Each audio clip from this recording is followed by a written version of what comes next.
guys! Welcome back to my YouTube channel. So for today's video, gagawin natin itong makeup look na to. I think itatitle ko na lang to na Cherry Bomb makeup look or something. So if you want to know how I did this makeup look, then please keep on watching. So guys, umpisa natin sa foundation. So for foundation is itong Fashion 21 Perfect Stick with SPF 50 plus. Ilalagay ko lang siya. Hindi ko siya ilalagay sa buong face. Ilalagay ko lang siya sa mga areas na kailangan ko siya. May kailangan akong takpan. Like, acne marks, ano pa ba? Pimples, pimplets, ayan. Hindi ko siya ilalagay sa buong mukha kasi hindi ako nag-heavy foundations lately. Blend lang natin siya with a brush. Mas maganda kasi ito i-blend with a brush. Kapag sponge kasi, parang nagiging cakey siya. So, i-blend ko lang to, then I'll be right back. So guys, pagkatapos natin i-blend, hindi na ako magko-concealer kasi sapat na sa akin yung coverage ng foundation. So, ang gagamitin natin next is itong Vice Cosmetics na powder foundation. Ay, hindi. Duo Finish Foundation. I'm in the shade Morena. So, gagamitin lang natin tong powder. Tapos ipapang set lang natin siya sa buong face.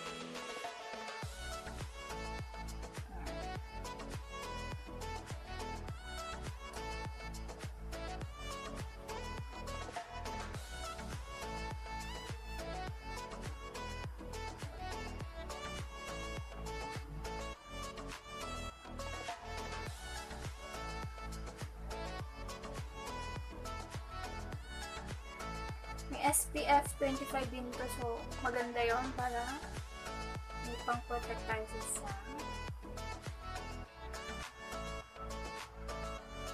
Hindi ko masyadong ipapowder lahat ng face. Hindi ko masyadong ipapowder yung buong face ko kasi ayoko ng powder ito.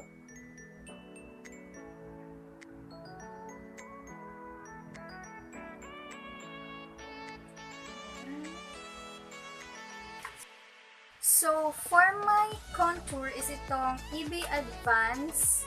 Ayan, EB Advance Blush Duo in the shade Bake Fig. Gagamitin ko lang dito yung contour na shade na favorite ko. So, hindi tayo masyadong magko-contour ng bongga. Konti lang. Para lang magbigay ng parang bronzer ba? Para magbigay ng warmth sa ating skin. Para bumalik yung dati nating kulay. Para hindi tayo magmukhang flat.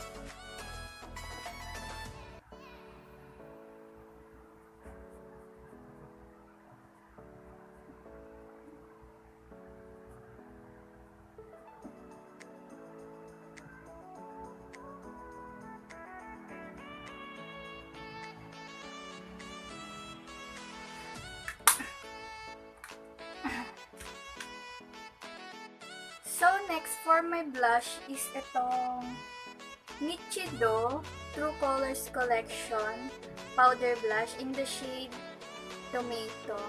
Ayan. So, ito lang lalagay ko sa brush ko. Ay, ito yung gagamitin ko for my blush. So, hanap lang ako ng blush. Wala akong mahanap.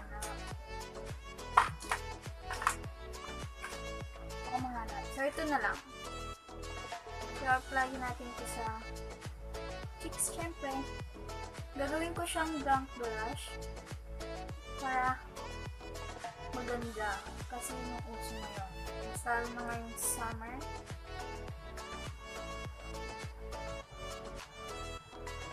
Kapala natin konti.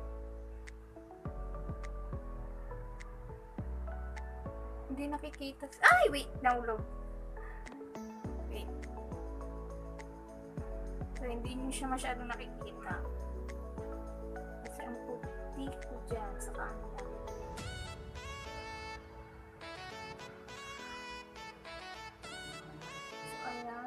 Nag-blank blush na. So, tigil na tayo. So, move on na tayo sa highlight. So, for my highlight, guys, is itong Glitter Makeover Contour and Blush Palette. Ayan. So, kukunin lang natin dito yung highlighter, which is ito. Then, ilalagay ko siya sa highest points of my face. Hindi masyado ako mag-highlight. Konting highlight lang. Para hindi tayo magmukhang flat. And para glowy-glowy tayo.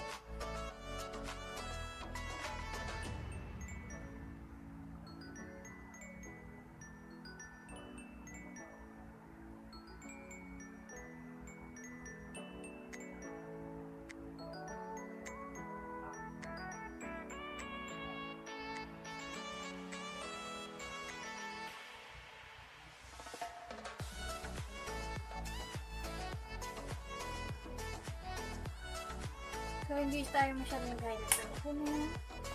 So, move on na tayo sa eyebrows.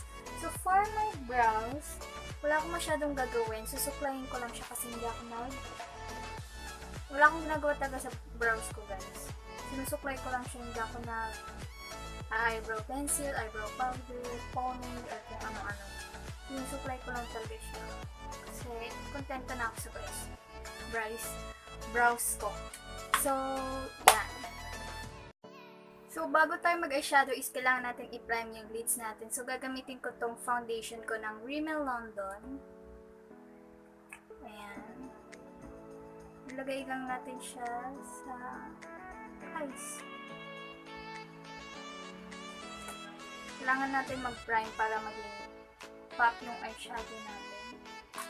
I-blend ko lang yung ilagay natin.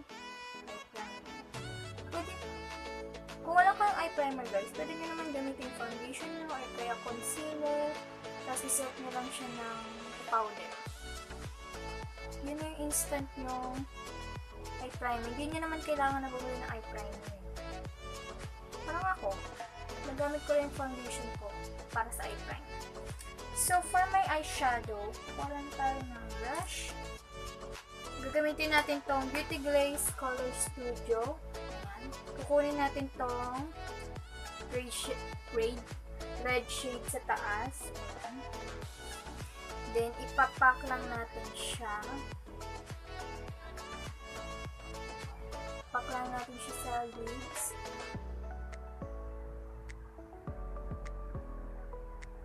Dahan-dahan kayo. Huwag nyo siyang ilagay above the crease. Lagay nyo lang siya lower on your crease. Or sa, mismong lid.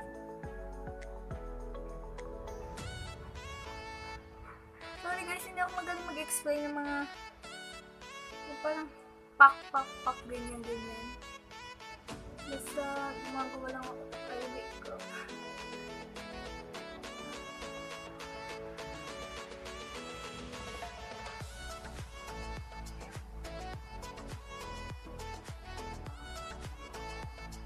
So, tignan nyo na lang para matuto kayo. Pero kung hindi kayo matuto, wala. Hindi kayo matuto eh. So, pagkatapos natin siyang i-pack, i-blend lang natin siya using this orangey brown shade. Parang ganun.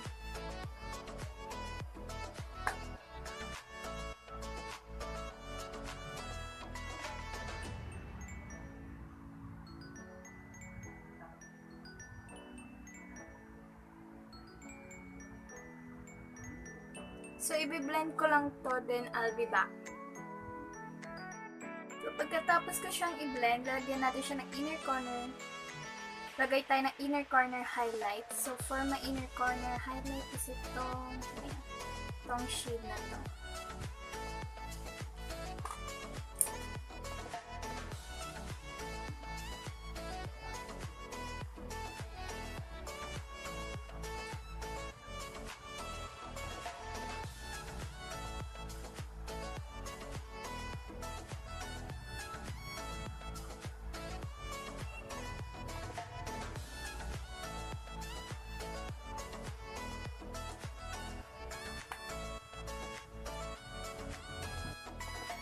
lips is itong Careline liquid lipstick in the shade In Bloom. Focus ba? Basta In Bloom. Lagay lang natin siya sa lips.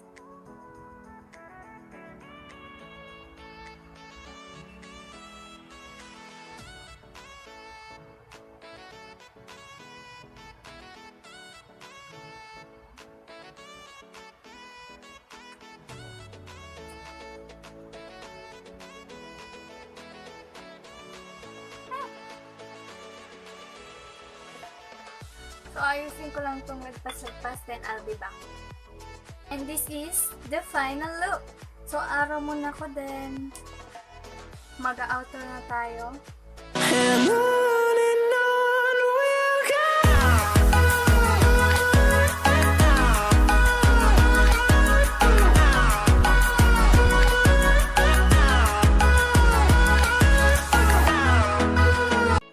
So, if you find this video helpful, please don't forget to like, comment your video suggestion in the comment